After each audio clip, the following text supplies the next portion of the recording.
Sunday Surefire Podcast. I'm your host, the Commish. Joining me today is the co-host, Aaron Downtown Brown, Hey, hey, and the other co-host, Ethan Weaver. Kamish, how we doing? We are doing pretty well, boys. It is officially April, which means it is NFL Draft Month, which is one of the most fun months on the NFL calendar, especially in the offseason. This is where the prospect talk starts heating up. It's where all the mock drafts talk starts heating up, and that's actually what we're going to be focusing on in this episode today. We're going to be going over Daniel Jeremiah's most recent mock draft, his mock draft 3.0. And we're going to be focusing on the offensive skill players that he has being selected in the first round. We're going to be covering 11 players in total. So all the guys are going to be quarterbacks, receivers, or tight ends. Spoiler alert, there's not a first round running back in Jeremiah's mock draft 3.0, which is not really a surprise in this year's class. But we have a ton to get to. But it's that time of year, and we're really looking forward to touching on these prospects because those rookie drafts are coming up. And we're definitely going to be squared away here at Sunday Surefire. But if you're slacking on your preparation or you got a busy month coming up, you can still reach out to us. You can do so using the Didit app.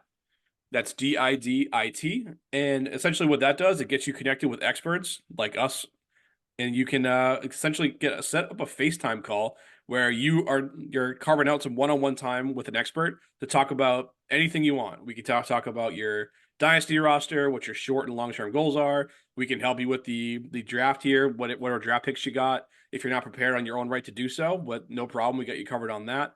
Or even maybe if you're weighing a big trade or having just a general strategy question, we're definitely just one quick phone call away on the Didit app. So make sure you're checking that out. It's for Apple users only at the moment, but definitely a great resource, and check us out on there. Again, that's DIDIT, did it.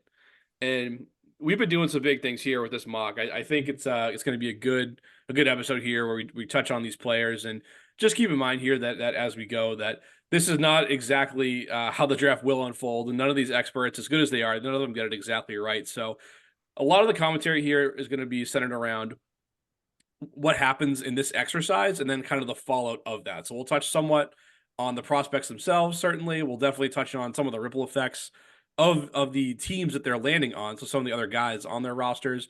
And then I'll also go as far as to tell you that if this exact scenario played out, where I would have these players ranked in a 12-team Superflex draft. Just keep in mind here, of course, that things could change in the next few weeks here. You never know what pops up last minute. So everything here was subject to change based on what actually happens in the NFL and how the process plays out. But that's a long-winded way of saying that we are officially underway with our first NFL mock draft. So let's get right away here. Get rolling. 101, the Chicago Bears select, drum roll please. Yeah, there's no drama with this one, is there, boys? Caleb Williams out of USC. The writing is on the wall with this one here. The Bears are just choosing to reset around a guy who really has been the kind of the consensus 101 in the 2024 draft for at least 2 years at this point in Caleb Williams. So, Ethan, I guess we'll start with you, my man. Like, talk to me about Caleb Williams to Chicago and what you think it means for the Bears franchise and for the other players on that team. Well, first of all, I wish the Bears put the pieces around Justin Fields, but that's a talk for another day.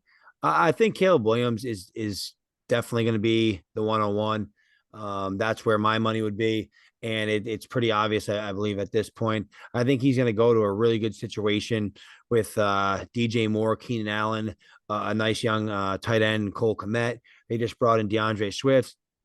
So I actually really like what the Chicago Bears are doing. And I think Caleb Williams is going to be able to be very successful early on if he can make the jump and he can prove, hopefully, the Bears right to take him 101. But I think this is a pretty obvious pick. There won't be much drama on draft night. And if he goes to the Chicago Bears, if you need a QB in your dynasty league, even if you don't need a QB, I think it's gonna be pretty tough to pass up on Caleb Williams with the 101. I know on Marvin Harrison Jr., he's kind of climbing up there. He's been mocked at the 101 a ton in dynasty rookie mock drafts, but in Superflex leagues, it's tough to pass up a guy like Caleb Williams with the current roster that surrounds him. Yeah, I'd have to agree with that. I mean, I think there's some Caleb Williams naysayers out there, but yeah, remember this guy was in the running for Heisman his sophomore year in Oklahoma, right? So, I think this guy he definitely has the skills. I know they are they kind of compare his play style already to Mahomes. I mean, he can make plays happen, but yeah, as you said, I like that they're, and as what we mentioned too, just with the Keenan Allen addition, just adding vets and DJ Moore and Komet, as we said, and Everett even as a piece. Swift, it's actually a pretty decent offense they're trying to build, to where then if they can kind of focus on upgrading their line, offensive line that is. I think they're a candidate to be a turnaround team next year.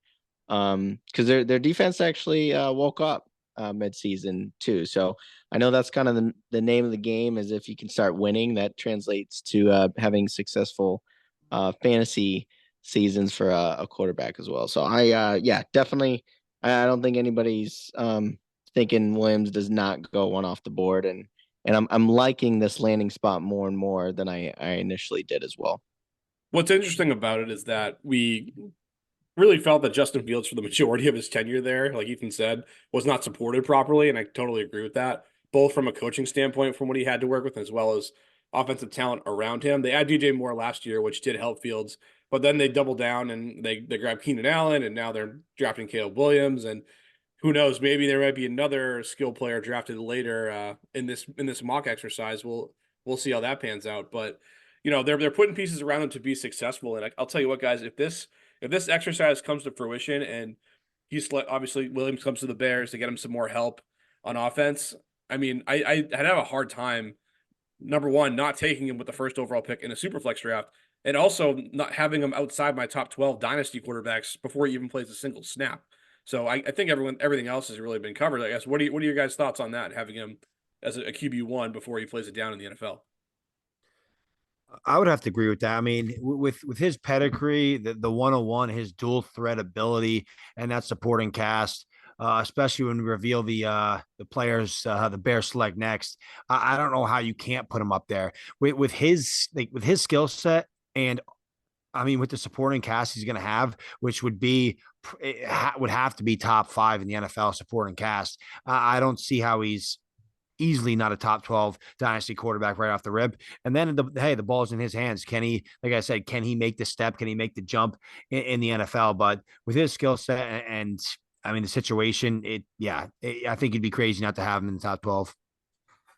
Yeah, I not to add on much more, but yeah, if I'm envisioning him, if he has a top 15 just redraft season, he's instantly a top 12, if not higher, dynasty player. So I envision he can be a top 15 QB next year.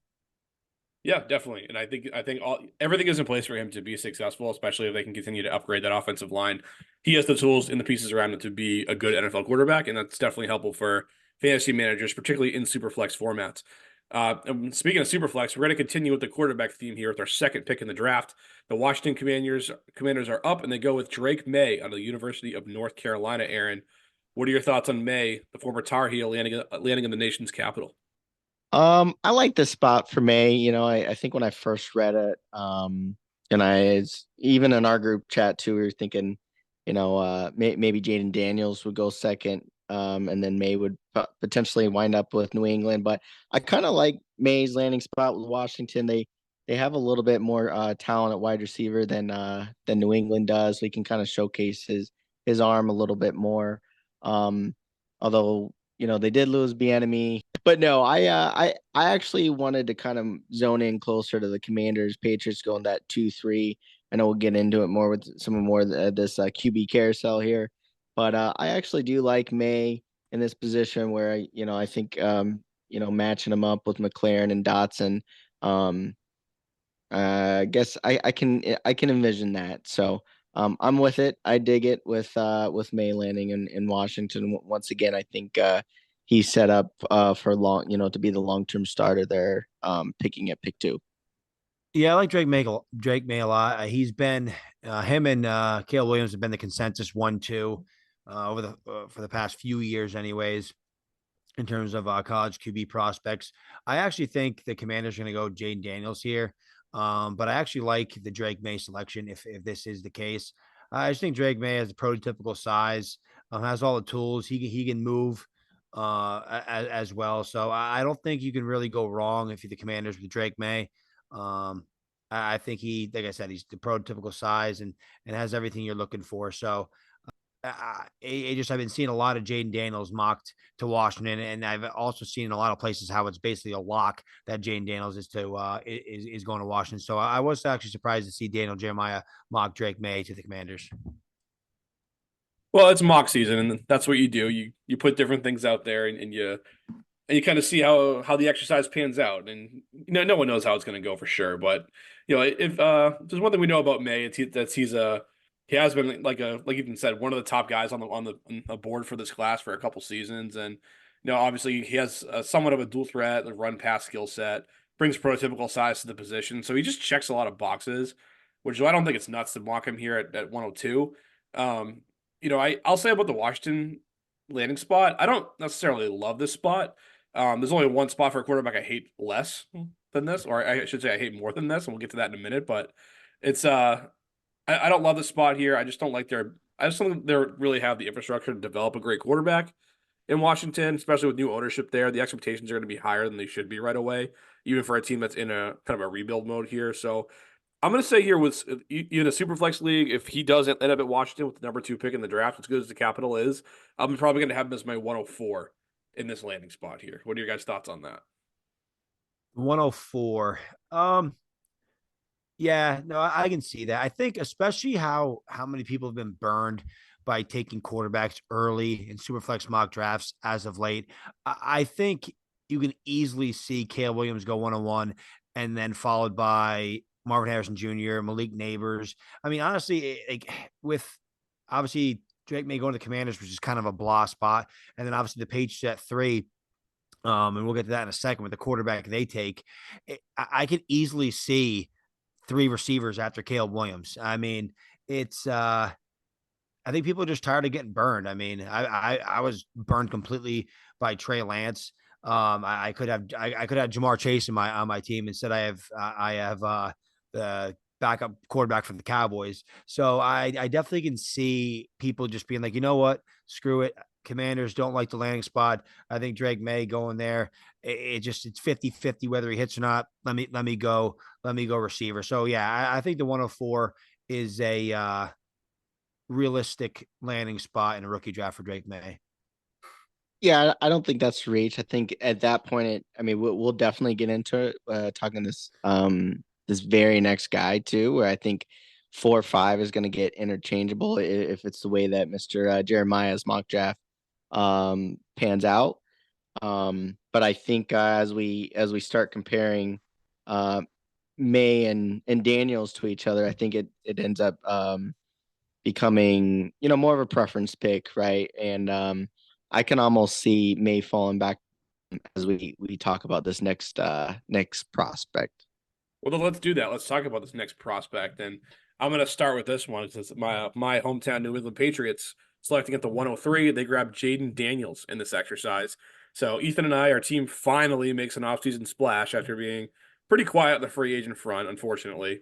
Just refusing to upgrade this roster that's devoid of offensive talent. But so why try to improve an offense that was just finished the worst point total since 2012 on a per game basis? I thought we were trying to burn cash there, Pat, right? Yeah, they're trying to burn some cash. The only That's cash what I was told. is season ticket holders' money like yours, right, Ethan? It's insane. It's like the team has been hot garbage the last couple of years, especially last year. And my my brother, and my mom, my stepdad, we split our season tickets, and my season tickets went up $200. So basically $800 it went up from last year, which is like insane because the team blows. Kraft is making us pay for that nice new light tower, the nice new big jumbotron. But hey, we're gonna put a really, really shitty football team on that field. Yeah, but you'll be able to see that terrible team real good on that new scoreboard. High def. Yeah, it's a nice scoreboard. I'll say that. But that's about the only nice thing you can say about the the Patriots in Gillette Stadium at the moment. But let's talk about the fantasy impact here of Jaden Daniels, essentially turning the page from the Mac Jones era and getting the keys to the Patriots offense, as bad as that offense has been. This team, if you look at the offense itself, the offensive line is mediocre at best. The skill players are atrocious, arguably the worst collection in the league. You got Juju Smith-Schuster, you got Demario Douglas, Kendrick Bourne coming off a knee injury, and then Hunter Henry sticks around, who's okay. You know, if you look at a guy like Jay Daniels and kind of like Mac Jones, the skill players that they both had in college are a hell of a lot better than what they're going to be working with the Patriots, which is kind of crazy to think about. So this is the landing spot I was referencing earlier. That's really as much as I hate to say it because it's my team. Like, this is the spot where you don't want a rookie quarterback to end up. And I think the mobility aspect of Jay Daniels is good from a real NFL perspective for the Patriots because their offensive line is suspect, because their receivers need time bought for them to get open because they're not good enough to get open on their own. So I think I like it from somewhat from a real football standpoint. But if he goes here, man, like, this team is not close on offense right now. And the defense actually is somewhat close, which actually is not a good thing in my estimation, because if they're in these close games, then they're going to be able to continue to run the football more weeks than we like. It's not like they have a bad defense where they're in shootouts all the time and Daniels has to chuck it. So I would actually put him a little bit lower than you think, down at 106 in Superflex formats if he ends up with our hometown New England Patriots. Yeah, I think 106 for Jane Daniels. That's a pretty big slide. I mean, I guess it depends on the climate of the league and those top 5, 6, 7 teams, how needy they are at quarterback. I'm assuming if you earned the 101, the 102, 103, 104, 105, I'm assuming you probably need a lot of help and probably a lot of help at the quarterback position. And with a guy like Jane Daniels and his skill set fantasy wise, I think he's a guy that can score points. A guy that's going to be selected at the 103. He's going to be given at least 3 years. Hopefully, within those 3 years, the Patriots build around Jane Daniels and actually get him help. Who knows what the Patriots are going to do in the draft after pick 3 if they do stay put and take Jane Daniels. I would hope to God they give him some lifelines in terms of receivers in the draft. But I think if you get Jane Daniels, even with this subpar landing spot, I think if you get him at the 106, I think it's very, very good value.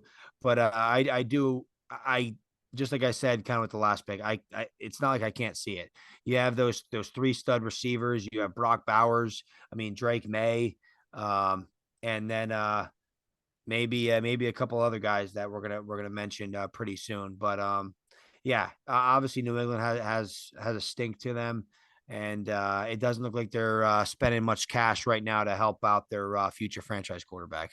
Yeah, it's not like that plan of not putting good pieces around your rookie quarterback didn't just backfire for us 3 years ago. So we're going to do the same What thing. do you mean? And hope for better results, which is insanity, as we know. But Aaron, I guess give us your quick thoughts on Daniels to the Patriots, and feel free not to talk us off the ledge because I don't think there's any hope that's going to happen. Now, I'm trying to, think just more realistic, as I was kind of alluding to with the Drake May, Jaden Daniels decision there. I think if they're both ready to be picked, I think depending on your league, I think in a 4-point passing touchdown league, I think you are going to have some fantasy managers that get a little greedy over Jaden Daniels' rushing upside, where May can run too, but just not really comparable to Jaden.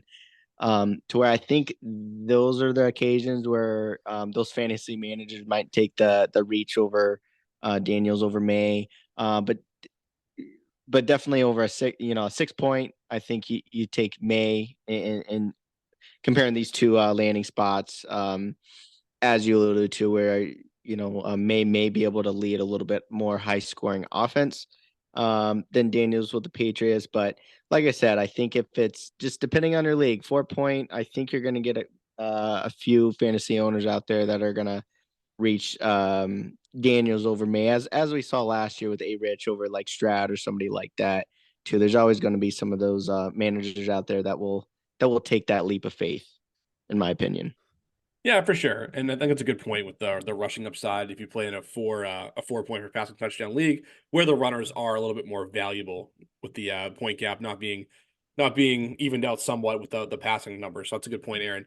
And let's keep the quarterback run here going with the 104. And there's some trades involved in this mock draft. And this one involved the Minnesota Vikings coming up making a trade with the Arizona Cardinals to select what they hope is going to be their next franchise quarterback in J.J. McCarthy out of the University of Michigan. Ethan, what do you think about the Vikings getting aggressive here and moving up with the Cardinals to get McCarthy? For Dynasty Fantasy Football, I absolutely love it. I think if you're sitting there in your Dynasty rookie draft at the 108, your 108 just got insanely more valuable.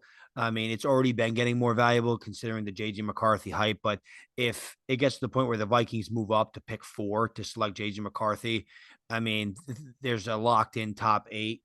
Um, and I think it's great for McCarthy. Has he has all the tools. He looked absolutely he looked great at his pro day. He had glimpses of that nice Zach Wilson pro day from a few from a few years ago. So then that might be bad news Bears. But JJ McCarthy, like I said, he has the tools.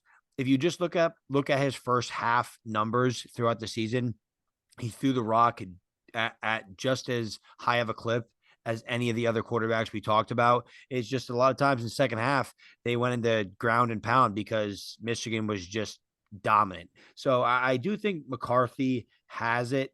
I know the Patriots. They were talking about how they were really looking for toughness, and toughness in their quarterback was a huge thing, and they've been linked to McCarthy as of late. And I think McCarthy does have that moxie. I think he does have that toughness.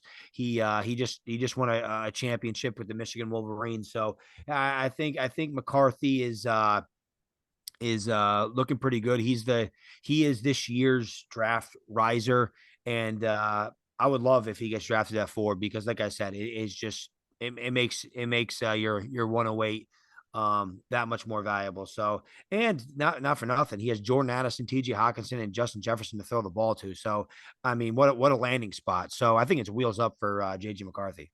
Well, you're talking about a 108, and I totally get it because there's kind of a top 7 at least settled into somewhat of a consensus in some order. It varies on who you talk to, of course, but does definitely help make it a top 8 if he goes that high to the Minnesota Vikings in a great landing spot for the reasons you mentioned. But let me just skip Aaron for 1 second here, while you have 108 on your mind. What if I told you he in this scenario, if all this played out the way it was going to in this exercise, what if I told you he was my 105 in Superflex leagues?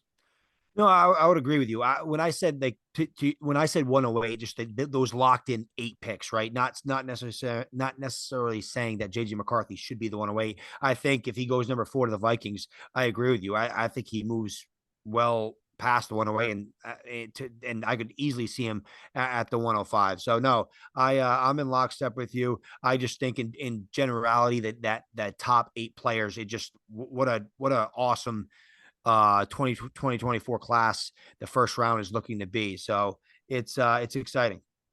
Yeah, for sure. I Aaron, talk to us about a little bit about McCarthy if you have anything else to pile on, and then kind of then just get into some talk about the first 4 picks being quarterbacks as a whole out of this draft. It's like a super flex manager's like dream scenario that 4 It is. quarterbacks go 1, 2, 3, 4. So if you had anything else to add on McCarthy, Aaron, toss it out. If not, then just get right into the that tier of QBs at the top of the draft. Yeah, no, I think if this plans out exactly as Daniel Jeremiah is predicting McCarthy to the Vikings, I think yeah, no argument there. I think him playing for the Vikings, I think that's any rookie quarterback right now with the Vikings, having JJ Addison, Hawkinson. Actually even forgot Aaron Jones. I know Aaron Jones is getting up there in age too, but he's a receiving running back too. So you can literally throw the ball to almost anyone on that team and they can make some plays. So I almost love any quarterback that winds up with Minnesota. I know they got Darnold as a backup, but I think they're having the just making their recent that trade having 2 firsts almost signals that they want to trade up. So I think that's where Daniel's kind of alluding to, where they're going to use those 2, try to get a 2 for 1 here. with one of these teams. I think like out of the top four, like that one is the most interesting to me because that's going to be one of our first big trades we see, moving up from pick 11 to pick four.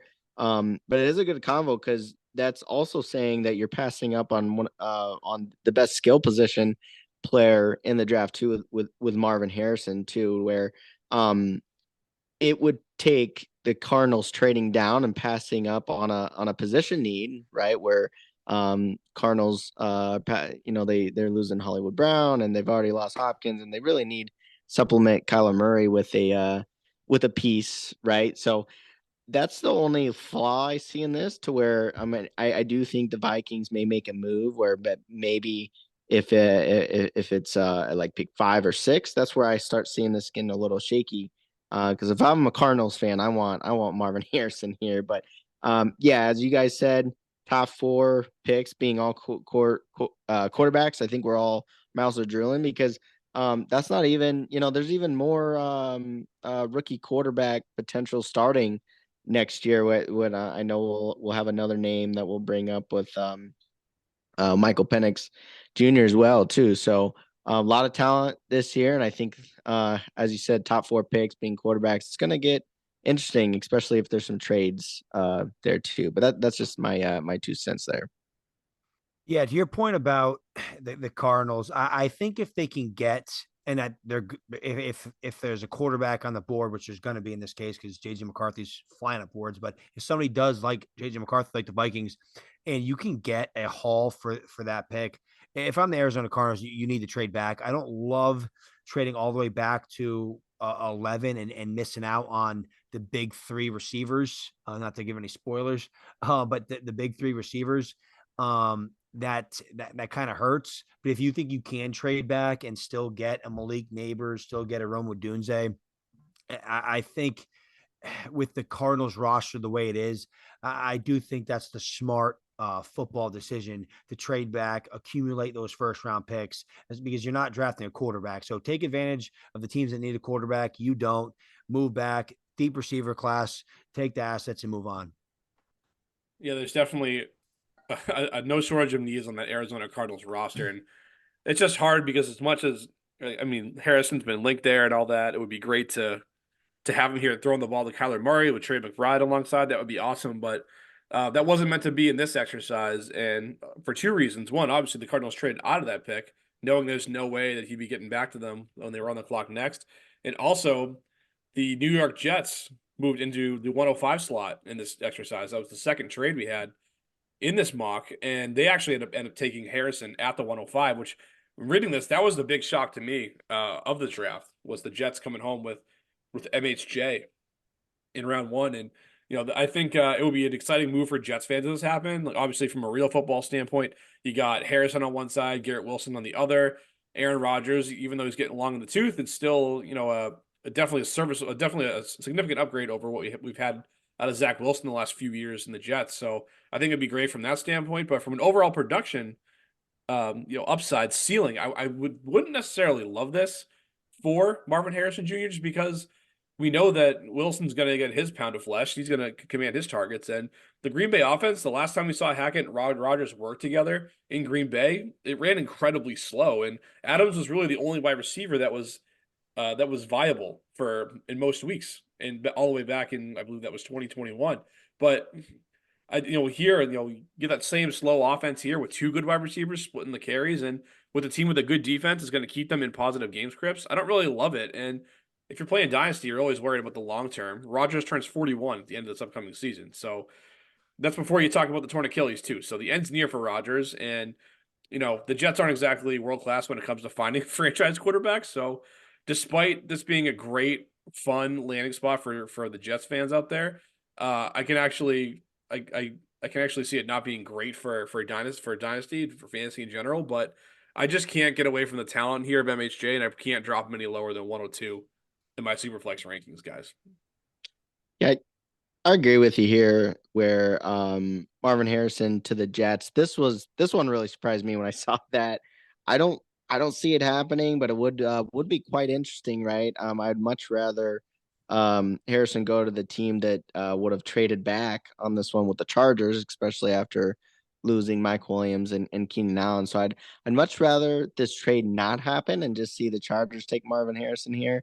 But yeah, I mean, you can't argue that, just adding talent, to a team, Rogers, Wilson, and Harrison, that would be pretty lethal. But again, as fantasy managers, you'd kind of hate it, kind of wondering who's gonna get the targets each week. So yeah, I actually I would hate this landing spot as well, especially as you mentioned, Rogers isn't the long term solve there for the Jets too, and then you don't know who his quarterback is afterwards too. So yeah, definitely, I would not like this landing spot, but as you said, you still would have to grab him at 1 or 2 in your dynasty drafts. Yeah, I'm in lockstep with you guys. I think this is probably the worst case scenario for Marvin Harrison Jr. Obviously, you get the capital at pick 5, but you're going to be tied with Garrett Wilson for the foreseeable future. Mike Williams is on the team, so it's going to be very tough for him to command alpha level targets if it's even possible this year. He's going to be in just a committee of wide receivers, of good receivers. And I think if this is the case, I think Caleb Williams is the locked in 101. It's just too many mouths to feed in New York.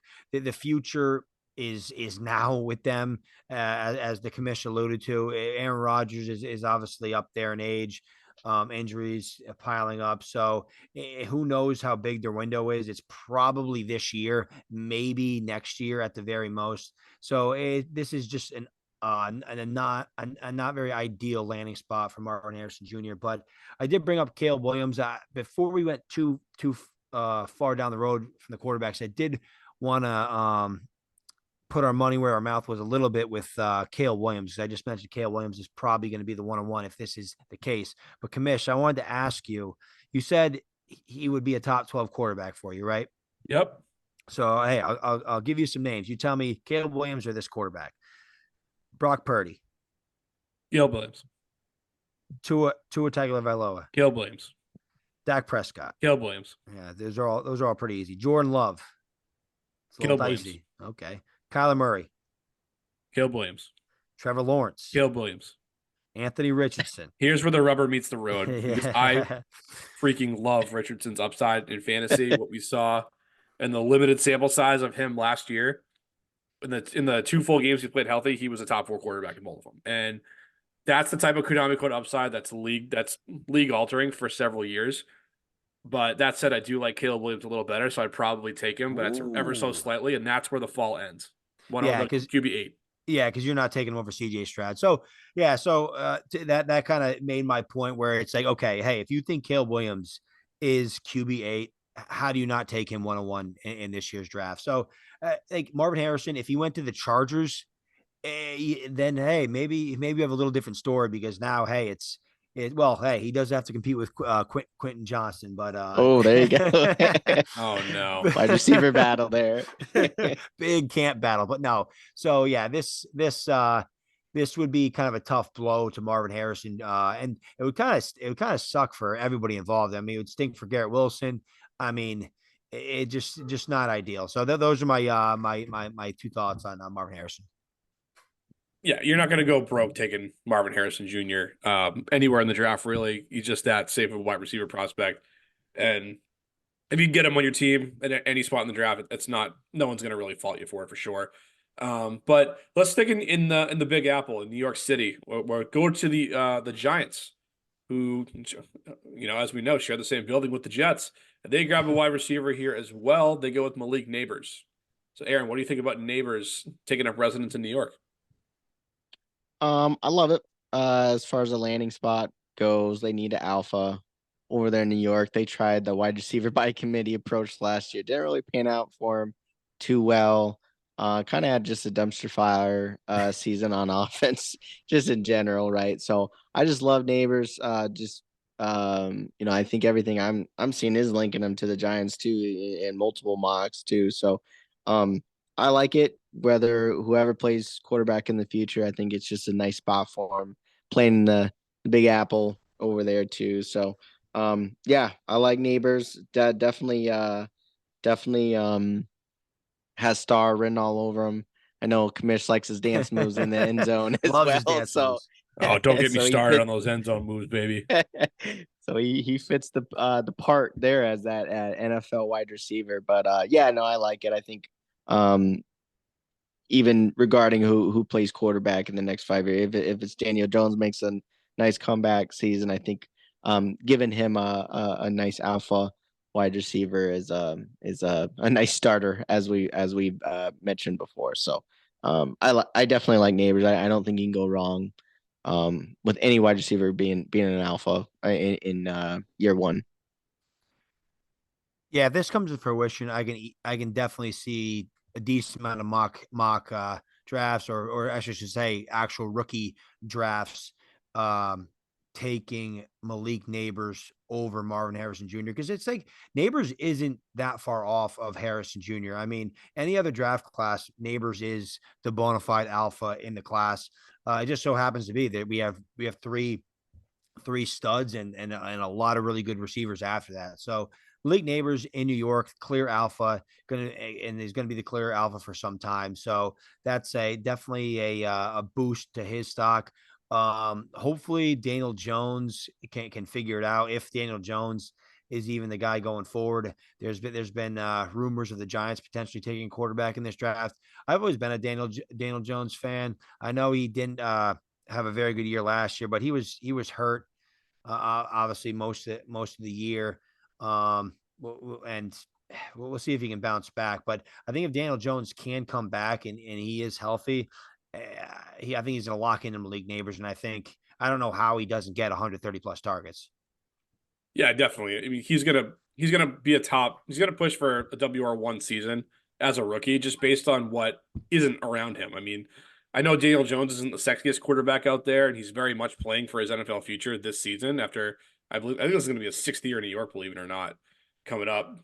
So, but he's got to ball out himself. But even if he isn't great by any means, I think there's just gonna be enough volume to come Neighbors' way where he's just going to make the most of it. Maybe he hasn't hit the massive touchdown numbers, but his yardage is going to be up there. His reception totals are going to be on there. 130 targets sounds very, very reasonable to me in this offense, just based on the fact their defense also isn't great either. So, yeah, I like him a lot there, and I like him so much that I have him as my 103 in Superflex drafts. Oh yeah, Well, 103 spot on, no argument there. yeah, no, and this is that's where I see like if you get a guy like Neighbors to New York, bona fide alpha there, yeah, I could easily see easily taking Neighbors over any of the quarterbacks not named Caleb Williams. Yep, very team dependent, of course. If you need a quarterback, grab him.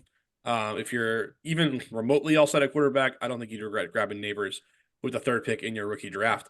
So let's go. We got one more receiver here. We said it was going to be three in a row, and it sure was. So it's 109. The Chicago Bears grab Rome Odunze. And as promised, we mentioned the Bears were going to be adding another skill player in this draft. So there it is. Rome Odunze comes off the board in the top 10. And he forms in deadly trio alongside DJ Moore and Keenan Allen. And essentially, it's just kind of fits the model that new offensive coordinator Shane Waldron had in Seattle, where he had DK Metcalf, Tyler Lockett, and Jackson Smith and Jigba last year. But obviously, this is would form, in my opinion, definitely a more potent trio between Moore, Allen, and Odunze. This offense is definitely going to be fun to watch, and it's going to be it's going to keep defensive coordinators up at night for sure. Yeah, even with a rookie quarterback, I think it's going to be definitely one of the top 10 or so units in the NFL if they can kind of all mold together well in the offseason. But, usually we don't like rookie quarterbacks throwing the ball to wide receivers. Just from a fantasy standpoint, they typically don't pan out. They don't create WR1s right out of the gate. And I don't think Rome would be a WR1 as a rookie, just with all the competition that he'd have on the roster for targets between those receivers and also Cole Kmet hanging around. So I don't actually love this landing spot, at least initially for Rome. And I would actually put him down at my 108 in Superflex drafts if this happened.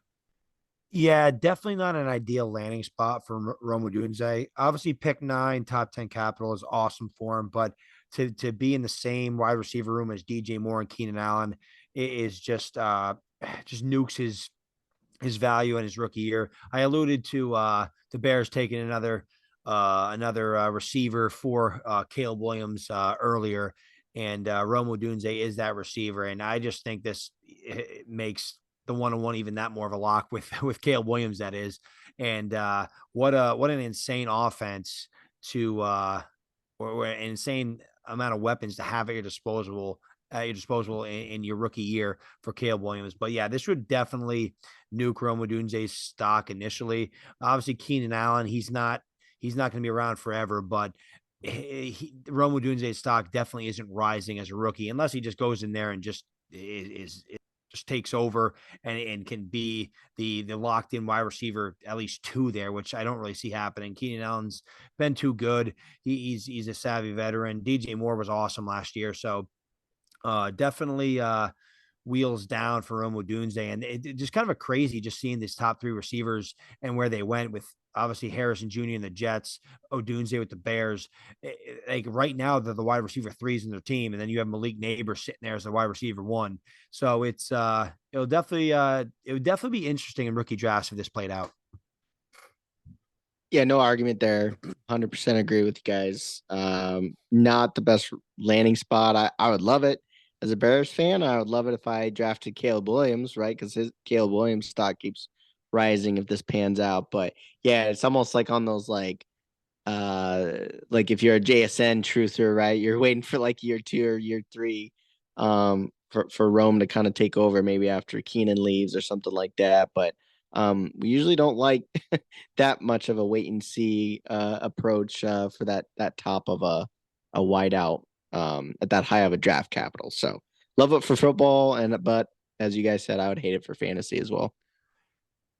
Before we move on from this pick, well, we skipped one pick that wasn't an offensive fantasy player, but I just wanted to give a shout out to those Will Levis truthers. Tennessee did go Joe Alt, which locked up his left tackle. So it's a wheels up for Will Levis fans. There you go. Can you guys tell that Ethan's a Will Levis fan out there? Hey, I'm on. That's I'm a little on. tidbit. I'm unbiased. I have 0 shares. Yeah. Yeah, definitely good. It's definitely a good pick for them. They need it. I think it's one of the safer picks if you're gonna on the betting market. If you're betting on something, that's got to be one of the safer picks in the entire draft. Joe Alt at 107 to the Titans for sure. But we're not PFF scouts. We're not scouting offensive line grades here or anything like that. So we're gonna stick to the skill players here. And while we're on the receiver theme here, I guess is there any quick thoughts you guys want to make about those 3 in general going back to back to back here in this mock as far as skill players go? I mean, it looks like the GMs are playing Dynasty Fantasy Football. Finally, Yeah. it's about time they got on board with that. Like, they gotta start drafting for us. Hey, can we get a couple running backs in the top 10? Right. Throw that in there. No, I mean, I think we said most of the main points. I mean, I think there's a couple surprising trades. The one thing I'll throw out there that this is the most unlikely thing to happen, but I know like John Harbaugh recently has gone out on a limb over McCarthy to where the craziest trade I've seen is the Chargers going out on a limb and actually trading Herbert in drafting McCarthy in this draft and getting a nice return for Herbert plus being able to get his guy, his Michigan guy. But I don't see that one happening, but it's kind of interesting trade to even fathom there. Hey, what has Herbert done? He can't even win a playoff game. It's true. Go get your guy. Yeah, that would be. I mean, that'd be a crazy trade, though. That would be the boldest of bold moves. But I mean, hey, Harbaugh was talking up JJ McCarthy like he was the second coming of Tom Brady. So you never know. With that, but the dead cap number on his number, if he were to get traded, Herbert, that is just astronomical to the point where it's not even on the table this offseason, unfortunately, because I think that would be a fun storyline if he had a more friendly deal that could be moved at this point. The Patriots have cash to burn. Come on. Again, they only want to burn your cash, Ethan. Yeah, exactly. But yeah, so we had 7 skill players go in the top 9 picks. Again, absolutely amazing for fantasy purposes, for Superflex purposes, for sure. And there's actually only 4 more players selected in the remainder of this mock in the first round. So we're going to rattle through these a little bit quicker than we did on the first set of players here. So let's start with the 112, the Denver Broncos. They miss out on their quarterback, but they end up getting Brock Bowers as the first tight end off the board. And let's be honest, guys, he's been the first tight end off the board for 2 years now. He was the only player ever to win the John Mackey Award twice as a college player. He won it in 22 and 2023. So we always knew Bowers was going to be drafted early here, but he does make it outside of the top 10 to the Broncos at number 12. He's going to be slotting in, I think, instantly as the best skill player in Sean Payton's offense, which historically speaking has been very productive for fantasy football, and I think that would continue here. We saw a couple tight ends have some really good seasons with Sean Payton. We're not sure who the quarterback's going to be. That's the one real issue with this landing spot, at least in the short term. But I think Brown Bowers as a prospect is safe enough where if I'm in a tight end premium league, superflex league, he's going to be my 107 coming off the board. Yeah, no, I was just gonna say this pick I kind of glossed over. I think, yeah, Bowers has starting tight end obviously written all over him, being a high draft capital. But as you said, not knowing who the quarterback is, it could, as we know, sometimes play into a tight end's favor, right? With rookie quarterbacks kind of trying to dump it off a little bit more, check down. So not terrible, but Denver right now is we don't really know how appealing Denver is right now without knowing who is playing quarterback, but that's what makes it interesting right now as well. So I'm kind of with you. I'd actually like I'd actually like Bowers and ending up with the Jets. I can see him actually pairing up better with the Jets than the Broncos, but yeah, I'm kind of indifferent here, but yeah, I don't think you can go wrong as far as drafting in your dynasty team here with Brock Bowers. I've seen the Denver Broncos kill one of my favorite tight end prospects in Noah Fant. So hopefully I don't do the same. Hopefully I don't do the same thing to Brock Bowers. I mean, it's not. I mean, you get in the Capitol, pick 12. You're going into a situation with Cortland Sutton, Marvin Mims, and then it'd be obviously Brock Bowers would take over for Greg Dulcich, who would be nuked. So I think there would be targets. There's definitely targets available for Brock Bowers. It just Denver Broncos, they kind of have this stink to them right now, not having a quarterback like you guys alluded to. So, I mean, it's good capital, and I think there are targets available. So I definitely don't hate it. If I'm so the Broncos pick 12, the Chargers pick 10, the Cardinals pick 11. If I'm the Chargers and the Cardinals, I'm very, very disappointed how the draft unfolded because I'm sure the Chargers would have liked Odunze or one, and same with the Cardinals. I'm sure they wanted a receiver, but if I was the Chargers, I think I would have took Bowers there at 10 if I was them. But obviously he slips to Denver, and if this plays out, it would I don't think it hurts Bowers. I don't think it's not the sexiest landing spot, so it's not like he vaults up in the top 4, but it's a place where he's going to be the starter from day one, and he's going to get a lot of targets probably. Yeah, for sure. I mean, he's one of those players. This is one of those select areas of the draft where you're like, hey, I want to bet on elite talent, and he's been mocked as like the best tight end prospect in recent memory. So what's wrong with grabbing him there at 112? And they're kind of trying to build that team up from what it was when Sean Payton took it over a year ago. So got to get talented players on your football team. That's the best way to turn it around. So they take best player available and go Brock Bowers. The next pick here is pick 13, and another AFC West team is on the clock. And the Raiders end up going with Michael Penix Jr. And I guess Aaron, you're our NFC or AFC West guy as the Chiefs fan. So what do you think about your division rival over there grabbing Penix in the middle of the first round? I guess I would kind of like it as a fantasy player because knowing that the Chiefs are just going to blow out the Raiders all the time and they would need to play catch up. That's probably not bad with Penix having to try to throw around the yard. But no, I think Raiders is definitely another team, as I alluded to earlier, just another team that needs a quarterback, right? Where this is a pretty nice draft class to get some starting QB. So Penix here, I just think as long as he ends up with a team of a quarterback of need and you can see him getting playing time soon, I think that's always what you want for a rookie quarterback. So he would have to battle the mustache man of O'Connell, right? Where if he could take that starting gig over, which I think he could. I think he's got the arm and athletic profile. I think he came in at like a 4.40 on his pro day as well, if I'm not mistaken as well, right? So yeah, I mean, I guess from a fantasy perspective, I wouldn't mind Penix with the Raiders.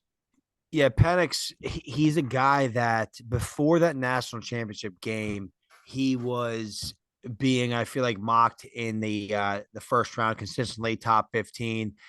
He shredded one of the better defenses in the country in the semifinals against Texas. And then he went into that championship game and was missing wide open throws, just didn't have the game that I think everybody kind of was expecting from him. And I feel like his stock was like down, down, down from there. And he was consistently being mocked in the second round. Then all of a sudden he goes to his pro day, and Aaron alluded to it, but it's all hand time. Like Field Yates of ESPN said, his lone run was a 4.56 to a 4.59. Some people say, some people had him at 4.46. Some had it 4.5.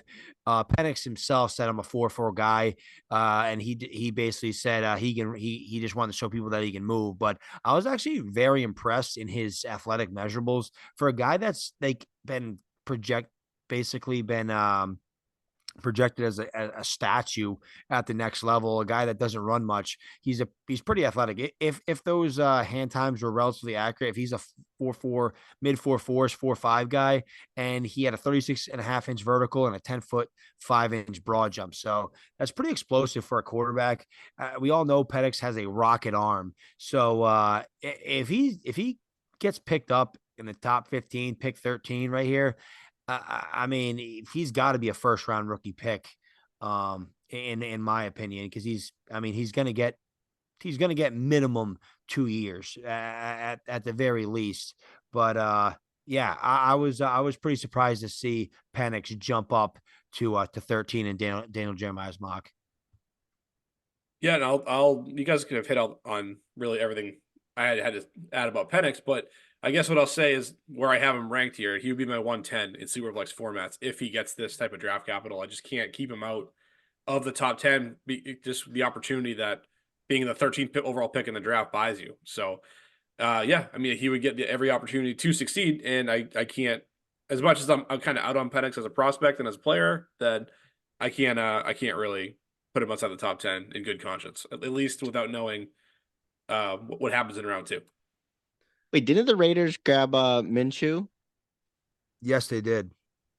So Penix would actually have to fight Both two battles. stashes. Yeah, they both get both stashes. There's too much. He There's can too get much through stash the in Las field. Vegas. Yeah, that's right. Too much stash. Yeah, if he can make it past both of those mustaches, he might have a future there. All pro. That's right.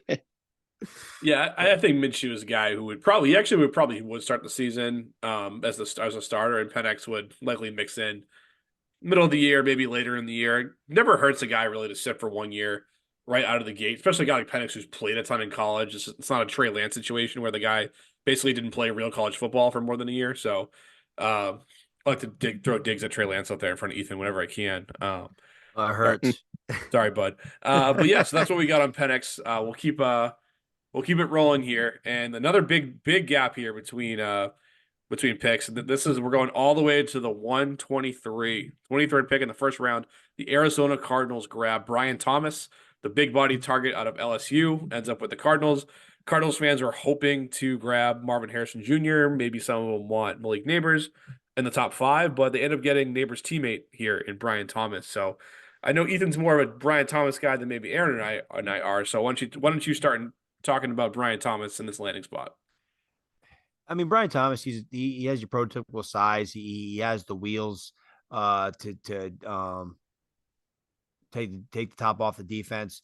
And the guy scored an insane amount of touchdowns at LSU. I do think Brian Thomas Jr. is a good prospect, just an athletic freak. He dominated the combine in terms of the testing measurables. And if he gets picked at 23rd to the Arizona Cardinals, that's going to do a lot for his stock, considering the Cardinals don't have a bona fide number one there. So he slots in immediately. to be the number one receiver for Kyler Murray. So I think it's wheels up for Brian Thomas.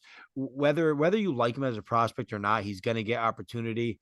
I think, like I said, he has all the tools.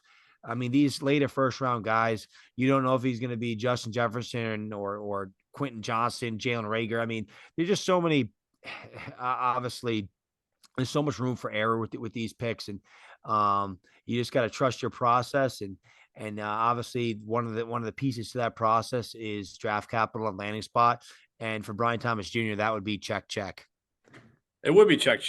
Of course, the other parts of the process where you want college production, more than 1 year of it certainly Oh, doesn't come check that on, box. no. Never had more than 400 yards in his first 2 years. Was never an alpha in college, so it's kind of a reach to think he might be able to do that in the NFL, especially with no one to protect him in the wide receiver room. Quickly, guys, trivia question real fast. Can you guys name another wide receiver currently on the Cardinals depth chart? Go. Michael Wilson. Michael Wilson. That's one. Dortch is Um, gone, right? No, no, Dortch is still there. Greg Dortch. Rondell Moore just got traded. So there you go. Those are the That's first it. trade they had. Also, That's Chris Moore it. and Zach Pascal are on the team if you care about that, which I don't. Oh, So studs. so Brian Thomas definitely does have opportunity in this wide receiver room. That's a fact. I just worry about him getting eaten up by corners at the next level, especially if teams are able to key in on him. But luckily they have me and Aaron's guy, Trey McBride, there to hopefully keep Targets. defenders off of him. That's if this right. happens. But I would definitely have to have an early second round Superflex draft grade on him if he were to go there, which is probably might come in a little bit lower than consensus, but I'm going to be okay with that because I'm not really in on the player. Yeah, no, I'd have to agree with Kamish here too, where this would be interesting to me. Like you have the fourth pick, and as we mentioned, they would actually be trading down, right? So you'd essentially be giving up Marvin Harrison Jr. and settling on Brian Thomas at pick 23, as who you mentioned was not even the number one on his own team, right? So I, I guess the question is who are you picking at 11 then, right? If you most likely traded down from that pick from Minnesota. So I honestly think the play would be at 11, hope and pray that Rome is still available. And if he's sitting there at 9, maybe then you trade up again. You may actually make 2 trades. I'd rather get Rome instead of Brian Thomas. After you trade down, at least you got an extra first out of the deal. I mean, that I can see that slight downgrade settling on Rome. But yeah, I think it's a little bit of reach, especially if you're an Arizona Cardinals fan and you had Marvin Harrison in your sights, and then you end up getting Brian Thomas, the first wide receiver off the board. So I don't like it. I still think he's obviously a good prospect, but trying to be cute with the draft where you need you want to kind of turn that organization around. I'm not really with this pick as much. I'm not really either, obviously, but Ethan, I know you like him. So if there's any last points you want to make on Pro Football Focus's 168th graded wide receiver in college last year, feel free. Like I said, I like the landing spot, like the draft capital, and I like he only had one. I mean, he broke out this year. Obviously, he doesn't have a ton of college production, but he did produce a ton this year. He crushed the combine in terms of the athletic testing, and checked a lot of boxes. So I take a chance on Brian Thomas Jr. in my rookie draft. To Aaron's point, I would be disappointed if I was the Cardinals if I couldn't trade back and get a guy like at least a guy like Rome Odunze. I still think if the Cardinals trade back, I don't think they're getting Neighbors or Harrison Jr. But obviously their sights would probably be on Rome Odunze if they did trade back. But like I said, I don't think Brian Thomas Jr. is a bad consolation prize. All right, so let's move on to the final pick in this draft. We're jumping the second half of this exercise jumped real fast compared to the first half where all the guys were going in the top 10. But we have at pick 32, Aaron's defending Super Bowl champion, Kansas City Chiefs, grab Adonai Mitchell out of the University of Texas to close out the round 1. So Aaron's our Chiefs guy, so we're just going to throw the ball right to him, Aaron. What do you think about Mitchell at the end of round 1 to your Chiefs? No, I think any rookie wide receiver the Chiefs take here, especially with Mitchell, having a pretty solid year in Texas, would be a nice fit. I think now also after the recent news, we know with Rashee Rice debacle, where I guess it's just another NFL player thinks that they're a NASCAR driver on the roads, right? Where fortunately, obviously could have been worse, but we don't. I guess I'm bringing that up because we don't exactly know what Rice's penalty will be. Where maybe a rookie wide receiver, Mitchell's talent may have early season playing time, which would be nice to see on the Chiefs roster right after we saw that their season play they could have upgraded at wide receiver. So he could step in and get some playing time right away. We also have Hollywood Brown that just signed only a 1 year deal as well, to where is this just like a grooming position where Hollywood's in and out, and whoever they pick here at pick 32 may be the a wide receiver of the future. So I don't hate it. But I don't think it's another. I don't think it would be a wide receiver to go after like a Rasheed Rice or even Sky Moore a few years ago as well, where people were drafting him in the first round. I'd actually be, a little scared to grab him in the first round. I would still, I'd be more happy if I got him at like a 2-3. Somewhere early second round is where I would love to take Mitchell here, but I don't know if that would end up happening or not. Ethan, talk to me about Mitchell. I mean, Adonai Mitchell is a big riser from his combine performance. Obviously, the teammate of Xavier Worthy, which did not go in the first round, considering he broke the 40-yard dash record. But I mean, Adonai Mitchell, 6'2", 205 pounds, ran a 4.3, 440, had all the burst in the world as well.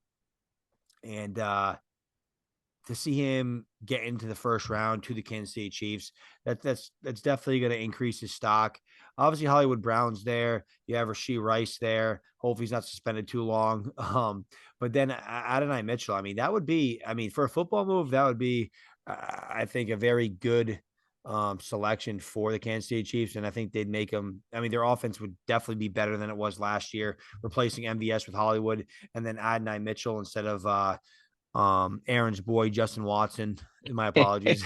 But Dang, I don't know. but no, that's I think a solid pick by the Chiefs. And he is kind of in a tough spot though, because I mean Rashee Rice isn't going anywhere, we hope. Travis Kelce is still there in Hollywood. So he'd be what, third, fourth on the pecking order as a rookie.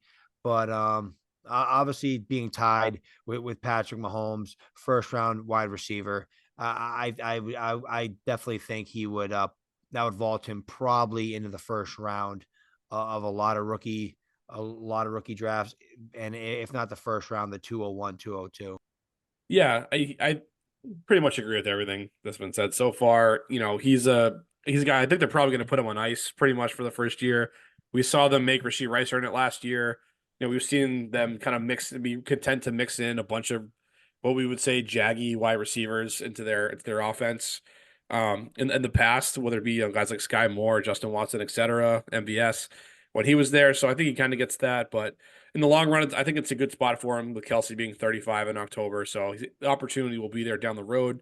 And he has the Jets to kind of stretch the defense a little bit, which I think is good from an NFL standpoint for what they want to do with Rice on the outside too. And Mahomes, Mahomes is Mahomes, man. I don't need to add on to that much. This is another guy I'm not a huge fan of though as a prospect. I'll say that just to give the other side of it. No, only had more than 900 yards. No, never had more than 900 yards in the season, and 2023 was his only good year. If I give Brian Thomas a little bit of grief for his PFF ranking, I have to do the same for Mitchell. You guys want to guess where he ranked out of in college last year among wide receivers? 86th. Way lower. Not even close.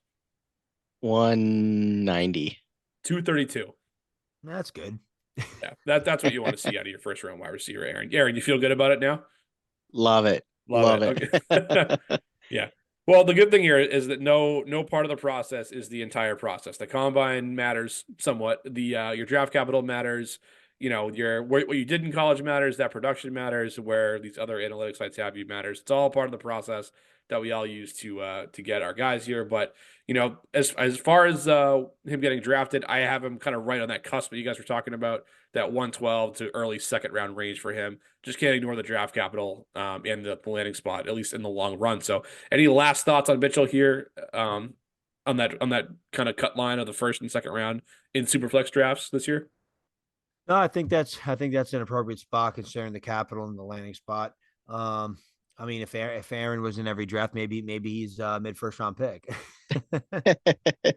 Hey, I was on record saying I want him in the second round. So, I like I said, fantasy. I think you got to be patient with Kansas City wide receivers and kind of see how they pan out. You know, it's tough to gamble on the Kansas City wide receivers right now. Yeah, go send the third round pick out for Sky Moore right now, everybody. That's what Aaron's telling you to do. But yeah, in all seriousness, this was a fun exercise to blast through here. These mock drafts are great. We're happy it's finally April. It's draft month. In a few weeks, we're gonna have landing spots for these guys, which is the final piece of the puzzle, and then we'll be on to rookie draft season, which is gonna be a ton of fun. So make sure you're sticking around with us here at Sunday Surefire to never miss a moment of our content here, folks. But until next time, peace.